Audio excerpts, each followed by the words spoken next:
सर्व अभियोग्यताधारकांना पुन्हा एकदा नमस्कार. आज आपण कालच्या तारखेला 16/11/2023 रोजी एक पत्र व्हायरल होताना त्या ठिकाणी आपल्याला दिसत आहे. हे जे पत्र आहे ते आहे NCTE कडून मिळालेलं आहे. या NCTEला जवळपास 500 ते 1000 सायन्स मॅथ असलेल्या पात्रताधारक विद्यार्थ्यांकडून NCTEकडं पाठपुरावा करण्यात आलेला होता आणि या पाठपुराव्याला कालच्या रोजी म्हणजे 16/11/2023 रोजी NCTEने रिप्लाय केलेला आहे. काय सांगते NCTE? तर याच्यामध्ये आहे, रिप्लायमध्ये दिलेलं आहे, sir madam please refer this office communication number NCTE C/PG 012/5 2021 registration. त्याच्यानंतर आहे secondary HQ/122/620 dated 9/11/2023. The date of NCTE notification dated 23/8/2023. Mention in third line of paragraph 1 of the said communication may please be read as 23/8/2010 instead of 23/8/2023. याच्यामध्ये या ठिकाणी मुलांना सुरुवातीला एक जे पत्र मिळालेलं होतं त्यामध्ये एक तारीख दुरुस्त करण्यात आलेली आहे आणि त्यामध्ये 23/8/2023 अशी तारीख त्या ठिकाणी चुकलेली होती. ती तारीख या ठिकाणी दुरुस्त करून मिळालेली आहे आणि NCTEच्या जे काही गाईडलाईन्स आहेत त्या गाईडलाईन्समध्ये त्यांनी जे काही आपल्याला संदर्भ दिलेला आहे आणि त्या संदर्भामध्ये एक पॅरेग्राफ आहे आणि त्या पॅरेग्राफमधील उल्लेख त्या ठिकाणी करायला सांगितलेला आहे. Other content of the sed communication shall remain unchanged. म्हणजे जे पूर्वीचं पत्र दिलेलं होतं त्याच्यामध्ये कुठलाही बदल नाही, फक्त तारखेमध्ये बदल होत आहे. आता पुढं काय म्हटलेलं आहे बघा, तिसऱ्या मुद्द्यांमध्ये, further the clarification furnished by the NCTE vide letter number NCTE LEG 011/105/2023 legal section headquarter 121376 dated 11/9/2023 to the state of Tamil Nadu shall be uniformly applicable in all similar cases regarding requirement of teacher eligibility test for promotion to the next level for the teachers appointed prior to the NCTE notification dated 23/8/2010. आता याच्यामध्ये काय सांगते बघा, यामध्ये असा स्पष्ट उल्लेख करण्यात आलेला आहे की NCTEकडं तुम्ही जी तक्रार दाखल केलेली आहे त्याला आम्ही असं उत्तर देत आहोत की तमिळनाडू मद्रास हायकोर्टमध्ये एक अशीच केस दाखल झालेली होती आणि त्या दाखलेचा त्या असलेला निकाल, हा निकाल आपल्याला संदर्भ म्हणून पाहायला सांगितलेला आहे आणि अशा ज्या काही सिमिलर केसेस असतील त्या सिमिलर केसेसला मद्रास हायकोर्टचा निकाल त्या ठिकाणी सर्वांना लागू होणार आहे. म्हणजेच आता जर आपण तो निकाल पाहायला गेलो तर त्या निकालामध्ये दोन बाजू होत्या. त्यामध्ये असे काही शिक्षक होते ज्या शिक्षकांकडं BSc पूर्ण होती आणि त्यांचे प्रतिवादी असणारे दुसरे शिक्षक असे होते ज्या शिक्षकांकडं त्या ठिकाणी BSc + TET सायन्स पेपर क्रमांक 2 पास असणारे होते. आता त्या ठिकाणी ज्यावेळेस प्रमोशनचा विषय निघाला त्यावेळी फक्त BSc असणाऱ्या शिक्षकांना त्या ठिकाणी प्रमोशन्स देण्यात आले.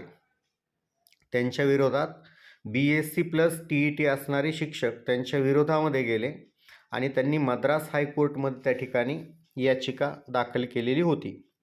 तर त्या याचिकाचा जजमेंट त्या ठिकाणी आलेला आहे त्या जजमेंटमध्ये असं स्पष्ट उल्लेख दिलेला आहे की प्रमोशन्स करत असताना त्या शिक्षकांकडं NCTEने जे काही दिलेलं मिनिमम क्वालिफिकेशन आहे त्यामध्ये त्या शिक्षकांकडं BSc व TET अथवा केंद्राची CTET पात्र असणं आवश्यक आहे.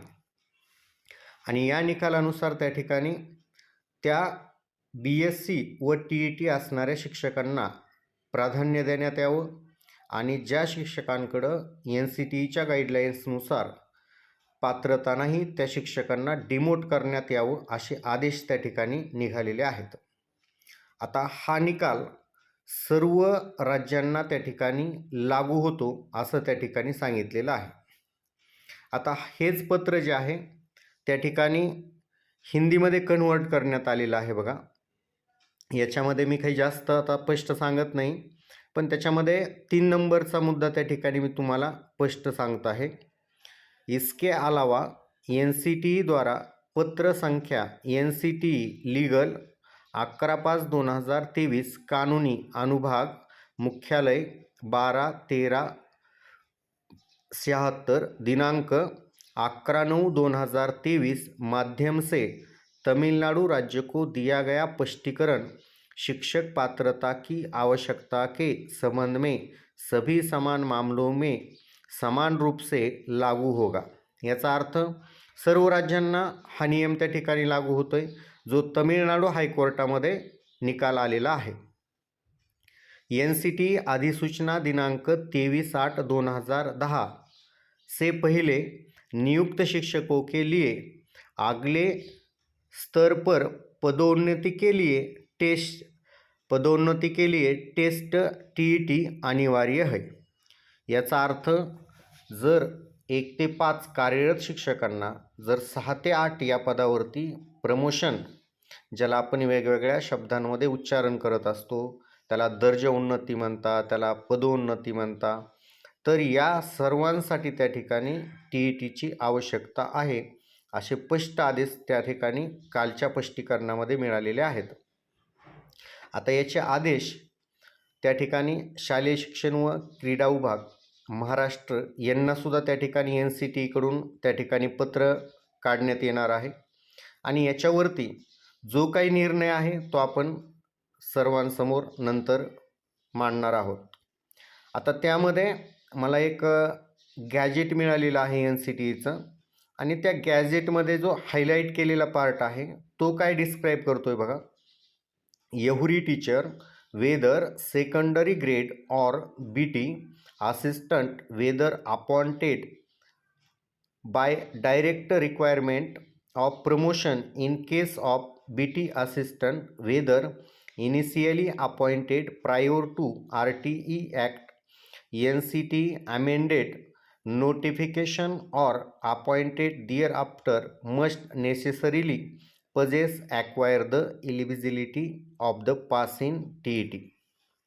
म्हणजे या गॅजेटमध्ये त्या ठिकाणी स्पष्ट उल्लेख केलेला आहे की जर त्या शिक्षकांना डायरेक्ट अपॉइंट व्हायचं असेल 6 ते 8च्या वर्गासाठी तरीसुद्धा त्यांना TET अनिवार्य आहे आणि जर ते शिक्षक प्रमोशनच्या आधारे जर त्या ठिकाणी 6 ते 8 वर्गावरती अपॉइंटमेंट घेत असतील तरीसुद्धा त्या ठिकाणी त्यांना TET त्या ठिकाणी बंधनकारक असणार आहे. आता याच्यामध्ये मला एक मुद्दा तुम्हाला स्पष्ट करू इच्छितो. याच्यामध्ये काय सांगितलेलं आहे बघा. एक 25 ऑक्टोबर 2023 रोजी त्या ठिकाणी शिक्षण संचालक प्राथमिक महाराष्ट्र राज्य पुणे यांनी एक पत्रव्यवहार केला होता आणि त्या पत्रव्यवहाराचा एक विषय असा होता की पदवीधर प्रशिक्षकांना शिक्षकांच्या वेतन उन्नतीबाबत. याचा अर्थच की वेतन उन्नती म्हणजेच त्या ठिकाणी दर्जा उन्नती किंवा त्याला आपण पदोन्नती म्हणतो. आता त्याच्यामध्ये जो संदर्भ देण्यात आलेला आहे आणि त्या संदर्भ क्रमांक त्या ठिकाणी जोडलेला आहे.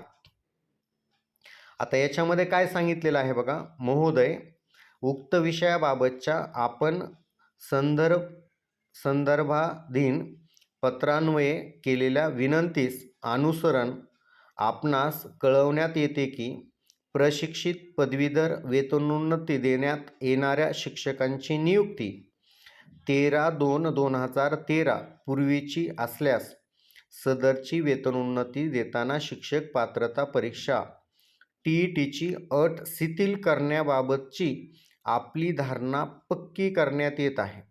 हा पॉईंट खूप महत्त्वाचा आहे मित्रांनो. आता इथं काय म्हटलेलं आहे बघा. ठीक आहे, जर TETची अट नव्हती तर यांनी काय म्हणायला पाहिजे होतं की त्या शिक्षकांना TET लागू होत नाही. परंतु यांनी काय मेन्शन केलेलं आहे, TETची अट शिथिल करण्याबाबतची आपली धारणा पक्की करण्यात येत आहे. याचा अर्थ त्यांना TET अनिवार्य आहे, परंतु आपल्या असणाऱ्या अधिकाऱ्यांच्या स्तरावरती त्या शिक्षकांना TETमधून त्या ठिकाणी वगळण्यात येत आहे. त्या शिक्षकांना TETमध्ये सूट देण्यात येत आहे, असं स्पष्ट याच्यामध्ये आपल्याला पाहायला मिळते. परंतु अशा शिक्षकांना पदोन्नती वेतनोन्नती देताना राष्ट्रीय अध्यापक शिक्षा परिषदेने त्या पदाकरिता विहित शैक्षणिक व व्यावसायिक अर्हता शिक्षक पात्रता परीक्षा TET वगळता पूर्ण केलेले असणे बंधनकारक आहे. याचा अर्थ त्या शिक्षकांकडं BSc तरी मिनिमम पूर्ण असली पाहिजे. याचे पालन पूर्ण होईल याबाबतची दक्षता आपल्या स्तरावरून घेण्यात यावी ही विनंती. आणि त्या ठिकाणी हा जो पत्रव्यवहार झालेला आहे ते कक्षा अधिकारी त्या ठिकाणी महाराष्ट्र शासन दत्तात्रय शिंदे यांच्या आधिपत्याखाली हे पत्र त्या ठिकाणी निघालेलं आहे. आता अशा प्रकारे कालपासून व्हायरल होणाऱ्या पत्राबद्दल आपण त्या ठिकाणी संपूर्ण माहिती सविस्तरपणे पाहिलेली आहे. येणाऱ्या काळामध्ये NCTने जर महाराष्ट्र शासनाला जर याचं उत्तर दाखल करायला सांगितलं तर महाराष्ट्र शासन याच्यावरती काय उत्तर दाखल करतं आणि यामुळं या उत्तराचा परिणाम कोणाच्या बाजूने जातो हे आपल्याला पाहायला मिळणार आहे. तोपर्यंत इथंच थांबतोय. नवनवीन अपडेट्स मी तुम्हाला त्या ठिकाणी देत राहील. जर तुम्हाला कुठल्याही बाबतीबद्दल जर तुम्हाला शंका असतील तर कमेंट बॉक्समध्ये कमेंट करायला त्या ठिकाणी विसरू नका. हा व्हिडिओ त्या ठिकाणी सर्व अभियोग्यताधारकापर्यंत पोहोचण्यासाठी याला लाईक शेअर्स करा, सबस्क्राईब करा. थँक्यू. जय हिंद.